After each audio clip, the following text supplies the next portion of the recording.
का एक महत्वपूर्ण चैप्टर है ज्यामितीय आकृतियां। अब ज्यामितीय आकृतियां कौन कौन सी होती है, हमने कई बार सुना है, वर्ग, आयत, घन, त्रिभुज, चतुर्भुज, ये जितनी भी आकृतियां होती है ये सब कौन सी आकृतियां होती है, ज्यामितीय आकृतियां। अब ज्यामितीय आकृतियों को अगर देखें तो उसका क्लासिफिकेशन अगर करेंगे, उसका वर्गीकरण करेंगे तो उसको दो भागों में बांट सकते हैं। एक होती है द्विविमीय आकृतियां, एक होती है त्रिविमीय आकृतियां।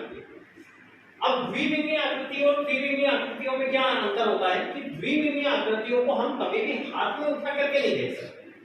द्विविमीय आकृतियां जो रहती है वो बोर्ड के ऊपर, जमीन के ऊपर, दीवार के ऊपर, कॉपी में, किताब में, किसी सतह के ऊपर बनती है।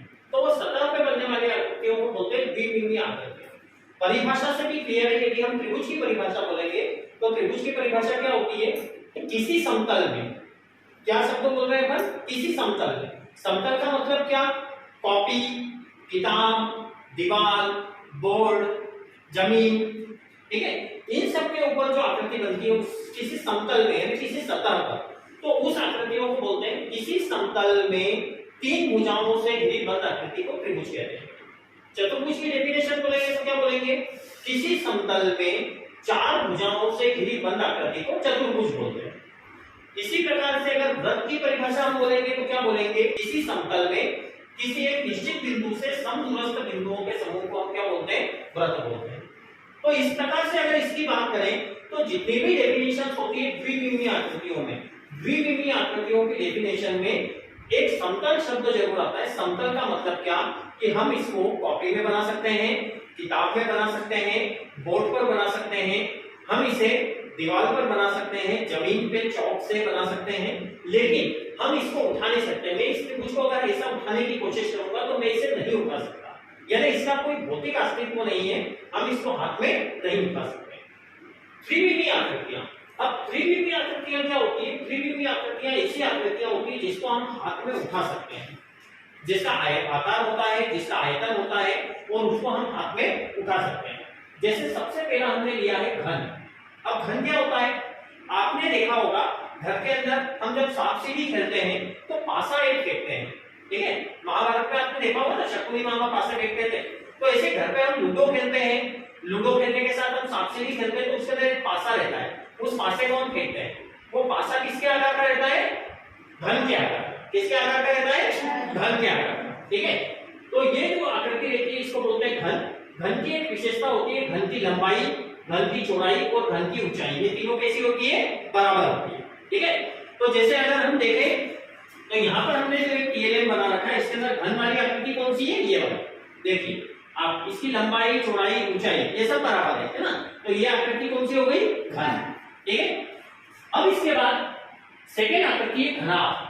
अब घनाभ क्या है, घनाभ एक ऐसी आकृति होती है जिसके अंदर लंबाई, चौड़ाई और ऊंचाई अलग अलग होती है।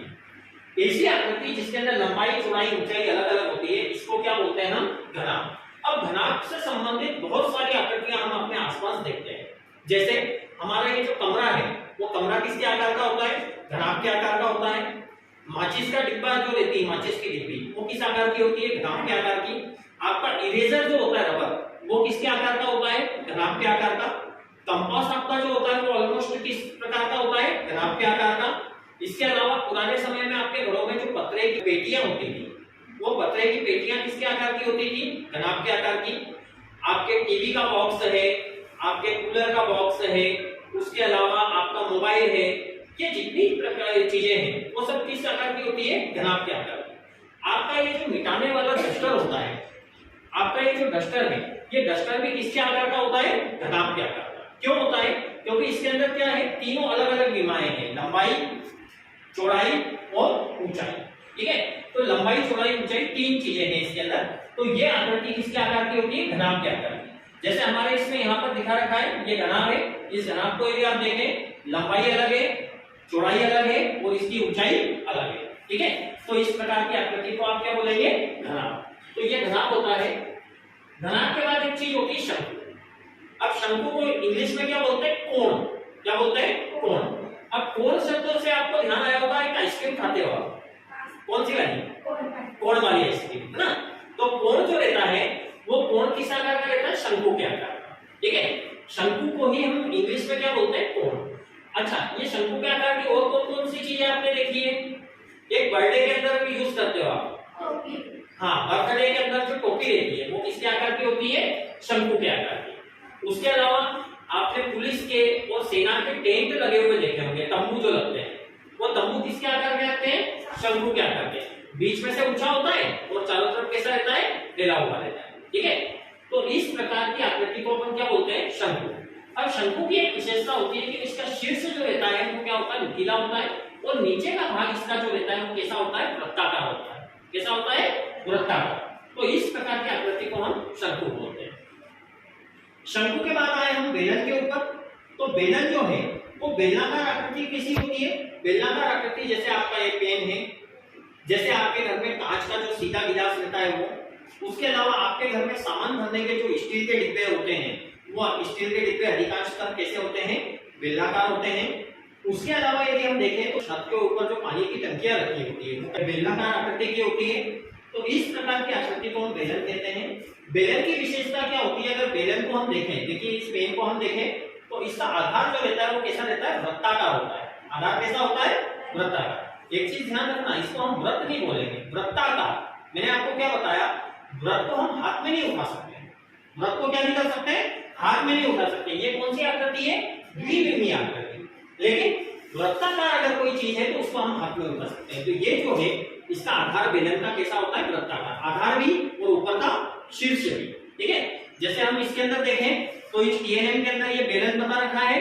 इस बेलन के अंदर देखो आप, इसका ऊपरी भाग और ऐसे इसका निचला भाग कैसा है? वृत्ताकार। और उसके बाद बेलन की क्या है? ये लंबाई, ऊंचाई, ठीक है। तो ये आकृति जो है ये बेलन कहलाती है।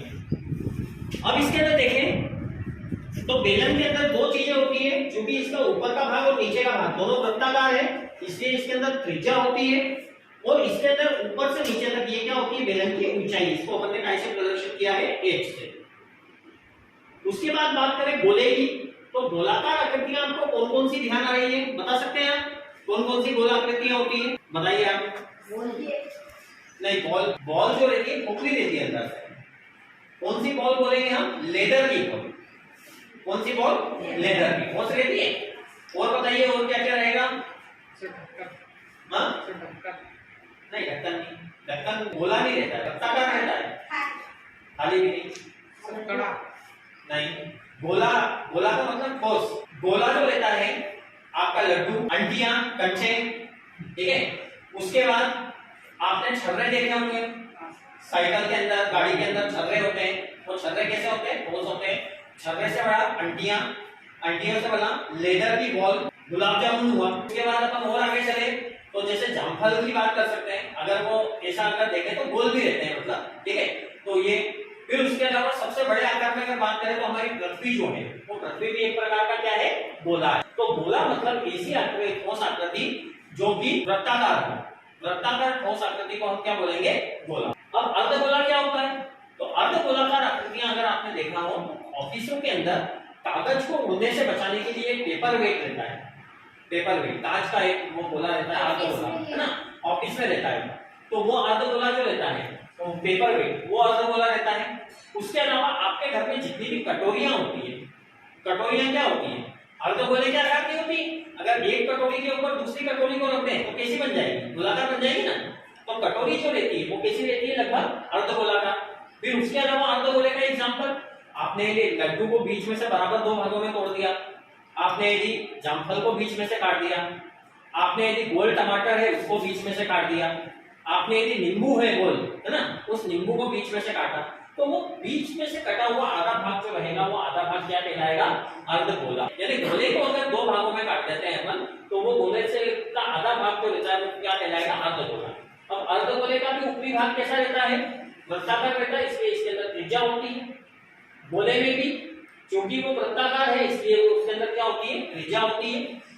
और इसके बाद आता है गोलीय कोश। जो आप गेंद की बात कर रहे थे ना, गेंद जो है वो गेंद क्या होती है? गोलीय कोश। क्यों होती है गोलीय कोश? अब गोलीय कोश का मतलब क्या? आकृति तो गोल है लेकिन बीच में से कैसी है? खोखली, ठीक है। आकृति गोल है लेकिन बीच में से खोखली। अब गोल आकृति लेकिन बीच में से खोखली कौन कौन सी रहती है? आपकी प्लास्टिक की बॉल हो गई, फिर उसके बाद आपकी टेनिस की बॉल हो गई, टेनिस की बॉल और प्लास्टिक की बॉल जो रहती है, आपने देखा होगा अगर वो फूट जाती है तो बीच में से कैसी रहती है, खोखली रहती है ना। तो इस प्रकार की आकृति को क्या बोलते हैं, गोलीय कोश, जिसकी ये बाहर वाली पट्टी तो भरी रहती है लेकिन बीच वाला भाग कैसा रहता है, खोखला। अब चूंकि इसके अंदर एक बाहरी परत होती है और एक अंदर एक आंतरिक परत होती है, तो बाहरी परत और आंतरिक परत होती है, इसलिए इसमें त्रिज्याएं कितनी हो जाती है, दो त्रिज्याएं होती है। इसलिए पहली वाली त्रिज्या, बड़ी वाली त्रिज्या को अपन बोलते हैं R1 और छोटी वाली त्रिज्या को अपन क्या बोलते हैं, R2। तो इस प्रकार अगर द्विविमीय आकृतियों की बात करें तो द्विविमीय आकृतियां कौन कौन सी हो गई, त्रिभुज, चतुर्भुज, वृत्त, आयत और वर्ग।